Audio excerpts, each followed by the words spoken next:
Well, hey there folks, and welcome back once again to the Hop House. It's Eddie here, and it's time for another beer review, and we're carrying on with some more supermarket IPAs. If you just found us here on YouTube, as I say at the beginning of most of these videos, go ahead and give us a big thumbs up, like, share and subscribe to this channel. It's the Hop House. With that hoppy beer, we like good house music. We're on the beer side, and we're doing supermarket IPAs. So we had a look, we did a couple from Lidl, one from Morrison's, one from Sainsbury's. And I'm going back to Sainsbury's on this one. Now this I did actually pick up from my local Sainsbury's. So I said that my local Sainsbury's, didn't have a great craft beer selection.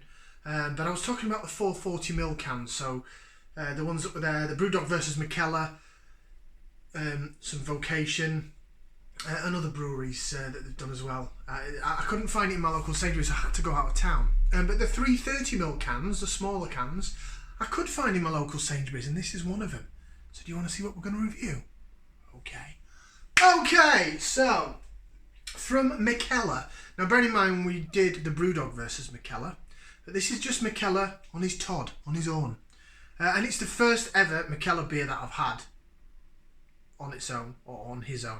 So this is a virgin beer review. If you're new to the channel, if I've never had this beer before, never tried it, it's called a virgin beer review because we're going to discover it together. So, this is Mikeller with some cool cartoony artwork and someone checking themselves out in a mirror, but looking back at them is somebody else. It's a bit random, but it's called Side Eyes Pale Ale. Side Eyes Pale Ale, and the ABV, very hard to find it actually, it's in really, really small writing. Where is it? I found it. It's like there, in tiny, tiny writing that the camera's never going to pick up, but the ABV is 4.6%. It's in a 330ml can, funky, cartoony artwork. That is Mikeller's style because there is his logo. So, this is my first ever sort of Mikeller beer on his own. I think they launched a couple into Marks and Sparks as well, into Marks and Spencer. And then they've done Sainsbury's and the Brewdog and Mikeller collab. Go check out the review on that. So what I know of Mikeller is he was very highly rated in the craft beer world.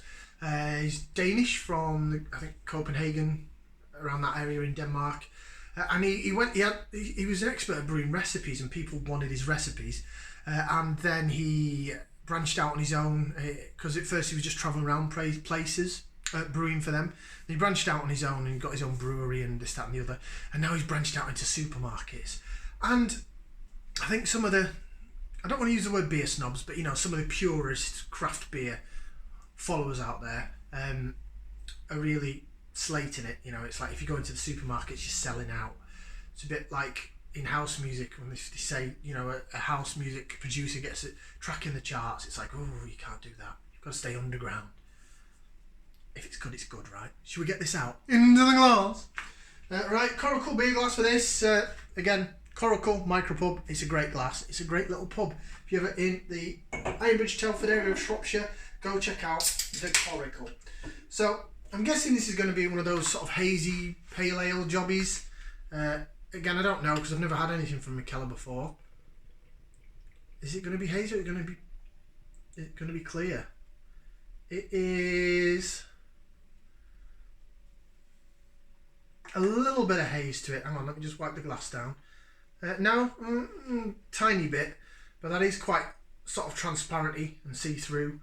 It looks quite nice though, I have to say. It's got a lovely carbonation going up the side of the glass there. It is a dark golden colour.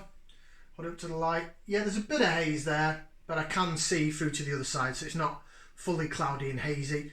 But if we swill it around in the glass, apologies for this light going like that as well. I can't move these spotlights because one of them's broken. And if I turn it off, it looks too dark, trust me. It then reacts with the light coming through the window, so it's the best of two evils.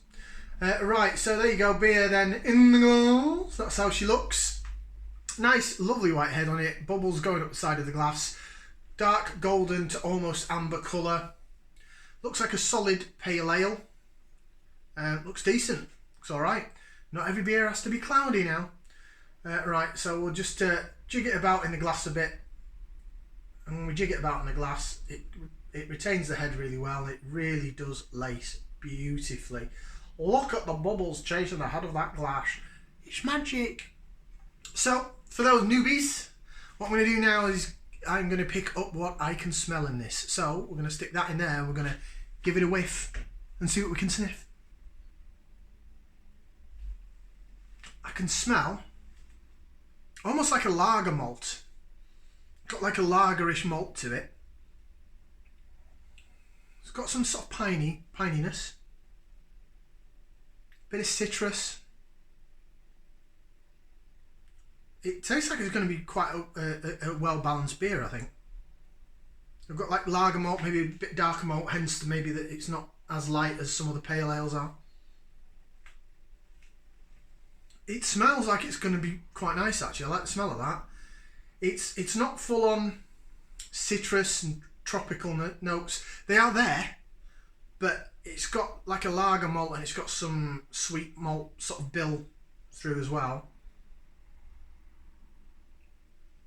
Smells quite similar to, going back a while, but it is a regular purchase of mine because I'm an Aldi shopper. So now I'm talking about beers in Aldi.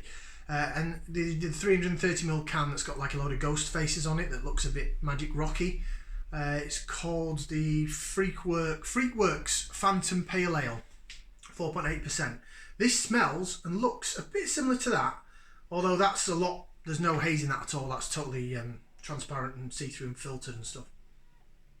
But the smell's quite similar. Maybe this malt is a little bit more lager-esque, a little bit lager and lime. Yeah, it smells nice. Right, we're going to see how she tastes now. So we're going to bottoms up and down the hatch.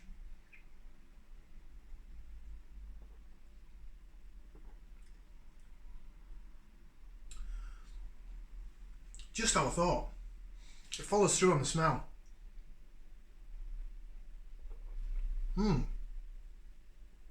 That is a lovely, solid pale ale. Right, do a bit of lace division, and then we'll run through some flavours. So this is the point where I'm going to swirl it around in the glass. For those that love the lacing, a bit of lace division. Again, apologies for the light, but look at how it swirls around in that glass, and it laces absolutely beautifully. Don't even think my camera picks up how much when I tip it like that, the bottom of the head goes round and bubbles rise up and meet the bottom of the head. I call it magic because I just think it looks like some sort of clever trick. It's a sign of a good beer if it sticks to the side of the glass. My granddad told me that. Right, flavours. Stand by.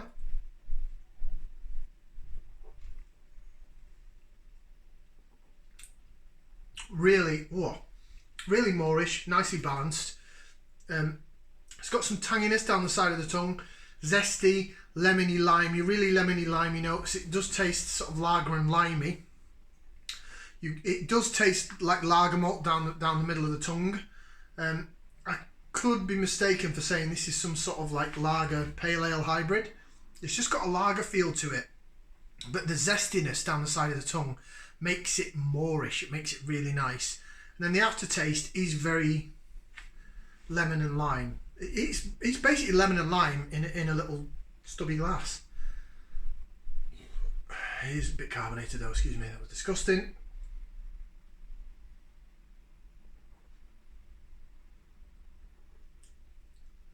I like that. It's nice. Maybe it's something just a bit different from all the New England IPAs that I've had where they're all really thick and oats in it and this, that and the other, and that's just a lot lighter and a lot more refreshing. It's quite light in the mouthfeel, but it's 4.6%, so it's not got an ABV that's going to blow your head off. I could session on that. I really could. Side Eyes Pale Ale. Right, let's read what it says on the can. Okay, maybe I won't because I think it might be in Danish. Ingredients: Vand, Krigadalt, Albade. I don't even know what that says, by the way. I wasn't trying to actually pronounce it, but that writing there is very small. Oh, apologies. The second line is in English. Now I've got it up to this light, I can actually read it because it's very small. So it says beer. Well done. Ingredients: water, barley, malt, oat flakes, hops and yeast. Doesn't tell you what the hops are or any other details. 4.6% in the ABV. I really quite like that. That's nice. I'll have to keep my eye out for more Mikeller beers, I think, because that is a lovely, lovely drop.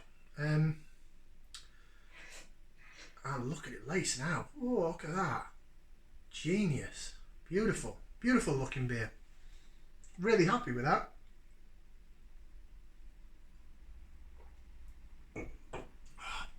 Just to sort of start you off as a first beer of the day maybe, or something.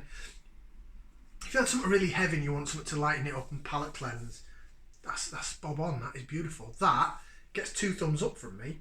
I really like that. Price wise, because it was in Sainsbury's, it was in my local Sainsbury's. Thing is Sainsbury's the only one of the 4 supermarkets that don't do like 4 for £6. Like Morrison's do it, Tesco do it now, Asda do the 4 for free, 4 for the price of 3. It used to be 4 for £6. But if you shop wisely, it can work out the same or better. Believe this was, don't quote me because it's been down in my stash a while. Don't think it was either £2 or just under. It might be 180, 185, 195, £2. Don't think it was over £2. I know they sell the tiny Rebel ones at £2.20 a can, and the Beavertown at £2.40 a can. I don't think that was as much, but don't quote me on it. Anyway, 2 thumbs up from me. Like, share, subscribe, and we'll see you again for another beer review right here on the Hop House. Ciao for now, people.